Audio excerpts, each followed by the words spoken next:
This channel does not promote any violence, harmful, or illegal activities. All content provided by this channel is meant for an educational and information purpose only.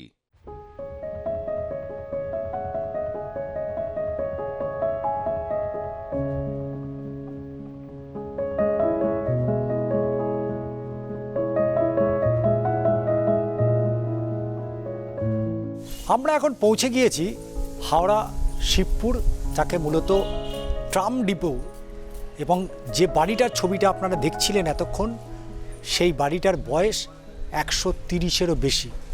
বাড়িটার যেমন ইতিহাস রয়েছে, কিন্তু তার থেকে বড় ইতিহাস লুকিয়ে রয়েছে এই 14 নম্বর হেম ব্যানার্জি লেনে।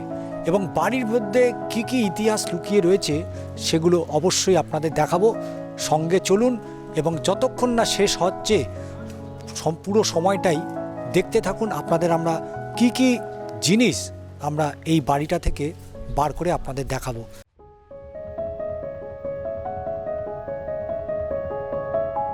এই 130 বছরের বাড়িটার সাথে আরও অনেক ইতিহাস আছে, যে কথাটা আপনারা আগেই জানাচ্ছিলেন আপনাদের, যে আর কি কি ইতিহাস রয়েছে। আমরা এমন বহু জিনিস রয়েছে যে জিনিসগুলোকে আমরা সময়ের সাথে সাথে সেগুলোকে দেখি, রেখে দিই, কিন্তু সেটা যে ভবিষ্যতের পক্ষে একটা বড় সংগ্রহশালা হয়ে উঠতে পারে সেটা কিন্তু দেখিয়েছেন সৌভিকবাবু।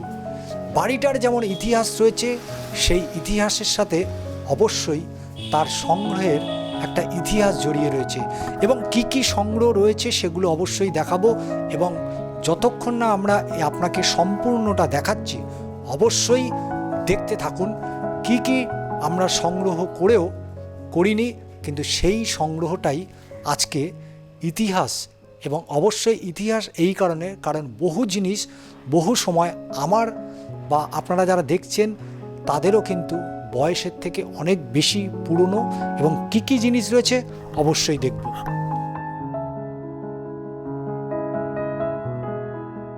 দ্বিতীয় পর্বেই আপনাদের যেটা দেখাবো, যে কথাটা বারবার বলছিলাম, এখানে এমন কিছু জিনিস রয়েছে যে জিনিসগুলো অবশ্যই হয়তো 3-4 পুরুষ আগের। এটা 1855 সালে।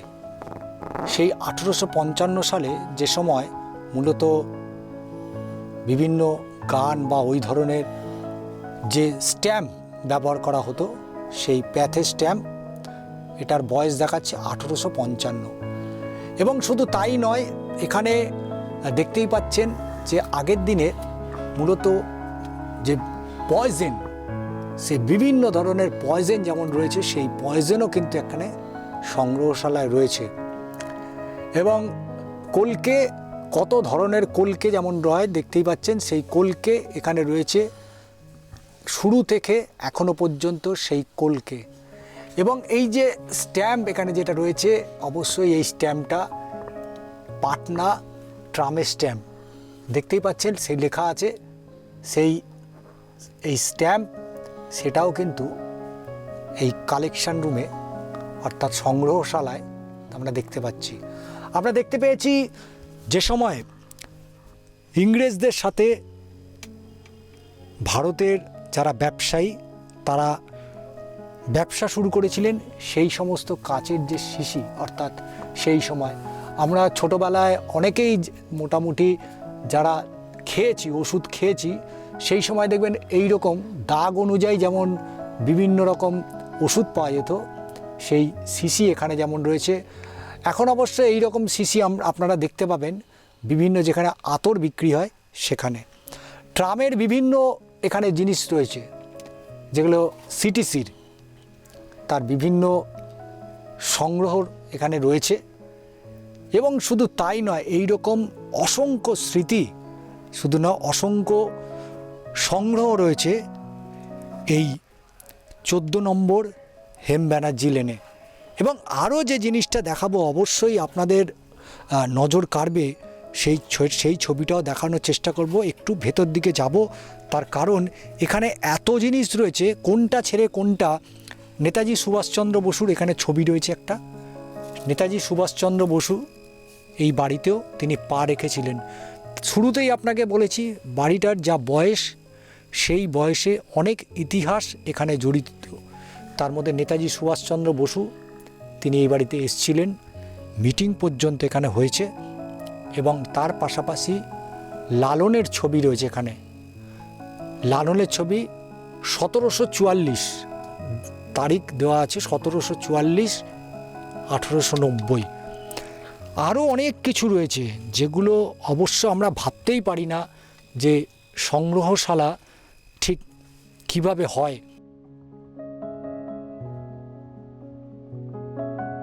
আমরা আপনাদের অনেকগুলো জিনিস দেখিয়েছিলাম, এবার যে আরও একটু জিনিস দেখাবো। আরও বেশ কিছু, একটু নয়, আরও বেশ কিছু জিনিস রয়েছে, সেগুলো দেখাবো। কিন্তু তার মধ্যে সবথেকে গুরুত্বপূর্ণ, কলকাতা বুক থেকে, তিলোত্তমার বুক থেকে হারিয়ে যেতে বসেছে ট্রাম, এবং সেই ট্রাম নিয়ে মামলা, পাল্টা মামলা। কিন্তু ট্রাম হেরিটেজ, কিন্তু সেই ট্রাম শুরুতে তাদের কী ধরনের টিকিট ছিল, সেই টিকিট কালের নিয়মের সময়ের পরিবর্তনে ঘটতে ঘটতে সেই টিকিট অনেকটাই বদলেছে। সৌভিকবাবুর কালেকশানে সেটাও রয়েছে, সেটাও আপনাদের দেখাবো। কিন্তু আমার চিত্র সাংবাদিক জয়ন্ত যে ছবিগুলো দেখাচ্ছিল, আরও একবার আরও একটু অন্য ধরনের ছবি, যেগুলো আপনারা নিচের দিকে দেখতে পাননি, অর্থাৎ নিচের ফ্লোরে। আমরা কিন্তু ওপরের ফ্লোরে একটু অন্য রকম ছবি দেখব, সেখানে মূলত আরও অনেক ইতিহাস এখানে রয়েছে, এবং ক্রমে ক্রমে সেই সংগ্রহশালা ছোট থেকে আজকে কিন্তু একটা বড় সংগ্রহশালা হয়ে উঠেছে। বিভিন্ন জিনিস, মানে কোনটা ছেড়ে কোনটা দেখাবো বা কোনটা থেকে কোনটা বেশি দেখানো উচিত বা প্রয়োজন, সেটা কিন্তু আমরা বুঝছি না, কারণ এত সংগ্রহ রয়েছেন সৌভিকবাবুর এই সংগ্রহশালায়। তবে যে কথাটা বলছিলাম, যে সংগ্রহশালায় যেমন অনেক কিছু রয়েছে, তার সাথে ট্রামের টিকিটটা অবশ্যই অত্যন্ত গুরুত্বপূর্ণ। তার কারণ এখন ট্রাম কিন্তু প্রায় হেরিটেজ। তো সেই জায়গায় দাঁড়িয়ে ট্রামের যে কালেকশানের, টিকিটের যে কালেকশান, সেটা সৌভিকবাবুর কাছে জানবো এবং দেখব। আপনারা চাক্ষুষ দেখতে পাবেন যে ট্রামে কলকাতা শহরে বা এই শিবপুরে যে ট্রাম ডিপো, যেটা 1973 সালে ঝাঁপ ফেলে দিয়েছিল, সেই ট্রামের টিকিট এখানে সৌভিকবাবু তিনি দেখছেন। সেই টিকিটগুলো আমার চিত্র সাংবাদিককে বলবো সেই টিকিটগুলো যাতে আপনাদের দেখায়। দেখুন কত পুরনো টিকিট, কবে থেকে শুরু হয়েছিল টিকিট, কত পর্যন্ত সৌভিকবাবুর সেই টিকিটের কালেকশান, সেইগুলো আপনাদের দেখাবো। দেখতেই পাচ্ছেন সেই ছবিগুলো। আসলে এই যে টিকিটগুলো দেখছেন, এই টিকিটগুলো সবই কিন্তু ছাপা হয়ে এসছে ইংল্যান্ড থেকে। আসলে 1950-এর আগে অবধি সমস্ত টিকিট থেকে শুরু করে ট্রামের বগি অবধি ইংল্যান্ড থেকে আসতো। এই যে টিকিটগুলো, এগুলোকে বলা হয় সংগ্রহের দিক দিয়ে এগুলোকে বলা হয় এফেমেরালস। আসলে কলকাতার ট্রাম ইত্যাদি শুধুভাবে যদি নাও বলি, আসলে কলকাতার গণপরিবহন সংক্রান্ত সংগ্রহ বা গণপরিবহন সংক্রান্ত মেমোরেবলস, এটা আমার সংগ্রহের একটা অন্যতম বিষয়। আসলে ট্রাম তো এখন উঠে যাচ্ছে, সে যে কারণেই হোক, যেভাবেই হোক, ট্রামগুলো উঠে যাওয়ার মতন একটা জায়গায় চলে এসেছে। এখন ট্রাম সংক্রান্ত কোনো সংগ্রহ যদি কেউ করতে যায়, বা ট্রামের কী কী রুট ছিল, তার বডি কীরকম ছিল, এই সবগুলো জানার জন্য একমাত্র উপায় হচ্ছে এই ধরনের ট্রামের টিকিটস।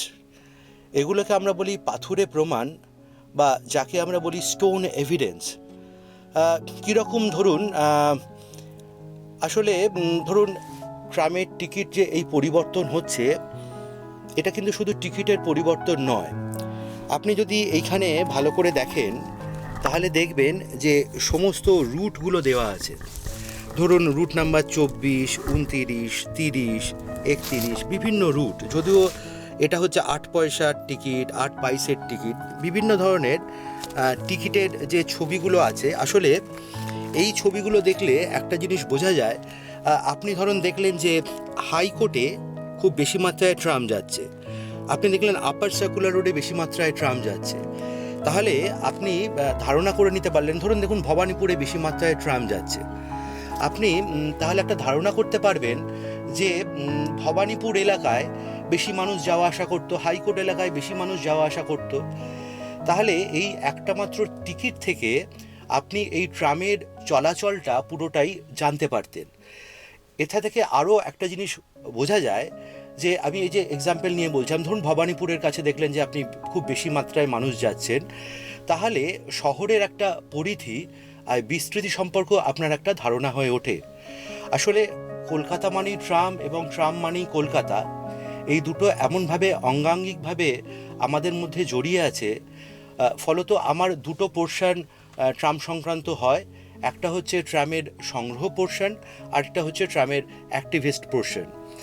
ট্রামের অ্যাক্টিভিস্ট পোর্শন মানে ট্রাম যাতে চলে, ট্রাম যাতে সুস্থভাবে মানুষের কাছে উঠে আসে, এই বিষয়টার জন্য আমাদের একটা সংস্থা আছে ক্যালকাটা ট্রাম ইউজার অ্যাসোসিয়েশন, সেখানেও আমি একটি পদে আছি। আমরা চেষ্টা করি ট্রামের চলাচল যাতে ঠিকঠাকভাবে চলে সেই বিষয়টা দেখতে।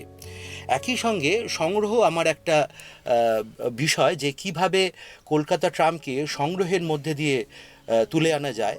শুধু কলকাতা ট্রাম নয়, টোটাল গণপরিবহন আমার বিষয়। যখন থেকে পালকি ধর্মঘট হয়েছিল 1926, সেই সময় কিভাবে পালকি তার পরিবর্তন হয়েছে, তার কিভাবে তার প্রমাণ পাওয়া যায়, সেগুলো দেখতে দেখতে কলকাতার বাসের পরে কলকাতার ট্রাম। এখন কলকাতার ট্রাম যদি ধরতে চান, তার 150 বছরের ইতিহাস। 1873-এ মিস্টার ক্যাম্পবেল বলে একজনকে দায়িত্ব দেওয়া হয়। আসলে কলকাতার দায়িত্বে সেসবে ছিলেন পিস অফ জাস্টিস বলে, এটা 15ই আগস্টের স্বাধীনতার দিনের ছবি। প্রত্যেকটি মানুষ ট্রামের ওপর উঠে উদযাপন করছেন। আসলে স্বাধীনতা এবং কলকাতা ট্রাম এই বিষয়গুলো, এই যে দেখুন কলকাতা ট্রামের ছবি 15ই আগস্ট, মানুষরা উদযাপিত করছে। আসলে ট্রাম তো সে সময় রাজার একটা প্রতীক ছিল, সেই ট্রামকে তারা নিজের বলে মনে করে নিয়ে জড়িয়ে ধরেছে। এগুলোকে বলা হয় transfer ticket. What is an transfer ticket is, এগুলো খুব ইন্টারেস্টিং টিকিট। ধরুন আপনি থাকেন বেহালায়, আপনি যাবেন শ্যামবাজারে গোলবাড়ির মাংস খেতে। এবার আপনি 36 নম্বর ট্রাম ধরে আপনি এলেন ধর্মতলায়, সেখান থেকে 5 নম্বর ট্রাম ধরে কলেজ স্ট্রিট হয়ে আপনি গেলেন শ্যামবাজারে গোলবাড়ির মাংস খেতে। কিন্তু আপনাকে এই একটা টিকিটই কাটতে হতো। এর নিচে দেখুন একটা বাইফোকেশনস আছে, ওপরের পোর্শনটাকে আপনি রেখে এই নিচের পোর্শনটাকে আপনি যদি নিয়ে নেন, তাহলে একটাই টিকিট কাটতে হতো। এখন যেমন মেট্রোয়ে চলে, যে ধরুন আপনি হাওড়া ময়দান থেকে যাবেন ধর্মতলা হয়ে কালীঘাট, এবার আপনি ধর্মতলায় যখন ট্রামের মেট্রোর টা চেঞ্জ করছেন, তখন তো একটাই টিকিট কাটতে হয়, তখন তো দুটো টিকিট কাটতে হয় না। That is transfer ticket. কিন্তু 1908 সালে 1910 সালে ইংরেজ মানুষরাও ভেবেছিলেন যে এরকম কোনো টিকিট করা যায় কি না। আসলে ট্রামের টিকিট বা এই ধরনের বিষয়গুলো খুবই ইন্টারেস্টিং, কেননা আমি সে ধরনের জিনিসই সংগ্রহ করি যেগুলো মানুষ সাধারণত সংগ্রহ করে না। ট্রামের টিকিট, আপনি বাসে উঠলেন, ট্রামে উঠলেন, নেমে গেলেন, ছিঁড়ে ফেলে দিলেন, এগুলো খুব ক্ষণিক গুরুত্বপূর্ণ বা ক্ষণিকের সময়ের জন্য এর গুরুত্ব থাকে যতক্ষণ আপনি ট্রামে ট্রাভেল করলেন। ধরুন আপনার হাতে একটা ঘড়ি আছেন, ফর অ্যান এক্সাম্পল আপনাকে যদি বলি, আপনার হাতে ঘড়ি আছে, ঘড়ির ওয়ারেন্টি কার্ডটা ধরুন 3 বছরের জন্য, 3 বছরের পরে তার কোনো ভ্যালিডিটি থাকে না। কিন্তু এই 3 বছর আগে এই ঘড়ির দাম কী ছিল, তার লেটারিং কী ছিল, এবার ধরে নিন এই ঘড়ির একটা ওয়ারেন্টি কার্ড পেলেন যার বয়স ধরুন 100 বছরের উপরে, তাহলে তার মধ্যে থেকে তার ঘড়ির দাম কী ছিল, মানে সোশিও ইকোনমিক একটা স্ট্রাকচার খুঁজে পাবেন। সে সময় লেটারিং কীরকম ছিল, কালার কীরকম ছিল, পেপার কোয়ালিটি কীরকম ছিল, ইত্যাদি অনেকগুলো বিষয় উঠে আসে। এগুলোকে বলা হয় এফএমএরালস। এই এফএমএরাল জিনিসগুলোর দুষ্প্রাপ্যতা এই জায়গায় যে যেহেতু আমরা খুব কম সময়ের জন্য এর গুরুত্বটা বুঝতে পারি, ফলে এগুলো আমরা সাধারণত রাখি না। ধরুন 15ই আগস্টের একটা খবরের কাগজ, সেটা কিন্তু আপনি খোঁজ করলে পেলেও পেতে পারেন, কেননা বহু মানুষ সেই সব জিনিসপত্রগুলো সংগ্রহ করে রেখেছিল। এখনও যদি আপনি চান, আপনি আলেকজান্ডারের একটা কয়েনও পেতে পারেন, কিন্তু সাধারণ একটা ট্রামের টিকিট খুঁজে পাবেন না, কেননা এগুলো আমরা সাধারণত সংরক্ষণ করার কথা ভাবি না। আমার ফোকাস হচ্ছে সেই জায়গায় যেগুলো সাধারণ মানুষ, মানে আমারই দাদু ঠাকুমা দিদিমা এবং আমারই ওপরের মানুষগুলো কত বেশি রিলেট করতে পেরেছে, সেটা আমার কাছে অনেক বেশি ইম্পর্টেন্ট। ফলে আমি এই ধরনের টিকিট সংগ্রহ করি, শুধুমাত্র টিকিট না, বিভিন্ন ধরনের বিষয় করি, কিন্তু আমার ফোকাস হচ্ছে কলকাতা ট্রামের সংরক্ষণ এবং তার যে ইতিহাসটা কোনোভাবে যদি ধরে রাখা যায়, সেই প্রচেষ্টাই আমি করে থাকি। আমরা কথা বলছিলাম সৌভিকবাবুর সাথে। কলকাতা ট্রাম, যে ট্রাম কলকাতাবাসীর কাছে নয়, রাজ্যবাসীর কাছে একটা আবেগ, সেই কলকাতা ট্রাম ধীরে ধীরে বিলুপ্তের পথে। কলকাতা শহরে বহু জায়গায় ট্রামের লাইন কিন্তু ইতিমধ্যেই কোথাও বুঝিয়ে ফেলা হয়েছে, কোথাও বা রক্ষণাবেক্ষণের অভাবে সেগুলো বুঝে যাচ্ছে। কিন্তু কলকাতার যদি ইতিহাস বলতে হয়, কলকাতার যদি ইতিহাস খুঁজতে হয়, তাহলে অবশ্যই প্রথম যে বিষয়টা আসে গণপরিবহন অর্থাৎ ট্রাম। আর সেই ট্রাম নিয়েই মূলত সৌভিকবাবুর আর 5টা তার সংগ্রহের মধ্যে এটাও কিন্তু একটা অন্যতম। যারা অনেকেই ট্রাম চড়েছেন, ট্রামের টিকিট ফেলে দিয়েছেন, 1 দশক নয়, 2 দশক নয়, 3 দশক নয়, 18 সেঞ্চুরি তখন থেকে ট্রামের যে টিকিট, সেই টিকিট কিন্তু রয়েছে সৌভিকবাবুর কাছে। একেই হয়তো বলে সংগ্রহ, এবং তার যে সংগ্রহর যে জায়গাটা, সেটাই তার সংগ্রহশালা। এইরকম অনেক কিছু নিয়ে আপনাদের কাছে আমরা পৌঁছে যাব। অবশ্যই চোখ রাখুন আর+ নিউজে, এবং এই ধরনের খবর অবশ্যই যদি দেখতে হয় তাহলেও আপনাকে আর+ ডিজিটালেও আপনাকে নজর রাখতে হবে। চিত্র সাংবাদিক জয়ন্ত চক্রবর্তীর সাথে ষষ্ঠী চট্টোপাধ্যায়ের প্রতিবেদন, আর+ নিউজ, হাওড়া।